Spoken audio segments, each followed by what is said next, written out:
Hey kids, today I'm gonna tell you a nice and interesting story. The title of the story is Faith Can Do Miracles. It is from 2007 January edition of Chandamama Katalu. A learned scholar of the village was holding a discourse from the veranda of his house. There was a large gathering intently listening to his speech. The theme was the Omkara mantra.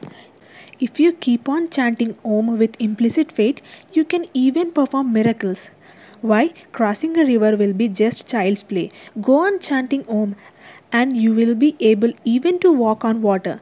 He paused for a few moments to look at the faces of the people in the congregation. They were looking at each other in wonderment. A group of milkmaids from the adjacent village, returning after selling buttermilk, happened to hear what he said about Om. They did not stop by to listen the rest of the speech, but moved away as they were in hurry to get back home. However, they decided that they would not take a boat to cross the river but try walking on the water chanting Om. When they reached the river, they kept chanting aloud the Om mantra and just walked. Though illiterate, they had such faith in what they heard from the scholar that they confidently walked on water. As they proceeded towards the village, they were only thinking of the money they had saved by avoiding a boat journey. The next day, they did not take a boat either way and crossed the river, walking on the water chanting Om. They went on for the next few days, and their faith in the miracle of Om only increased. The milkmaids were happy that they could save some money which could otherwise spend for their family.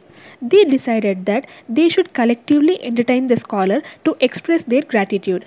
One day, on their way back, they met the scholar and invited him to their home. They did not tell him about the miracle they had experienced. They said one of them would escort him to their village.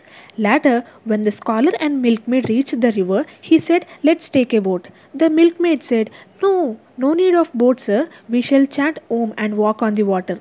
While the scholar hesitated, the milkmaid confidently started chanting Om and walked on the water. The scholar called the villagers and asked him to bring a long rope. He tied it around his waist and asked two villagers to hold the other end and pull him out to safely if he were to see him sinking. He stepped on the water. He was about to sink when he was saved. The person who preached others about the power of Omkara did not have any faith in what he preached, while the simple milkmaids who had merely followed his advice were benefited. Well, that's the end of the story, and I'm gonna tell you another interesting story in the next video. Bye kids.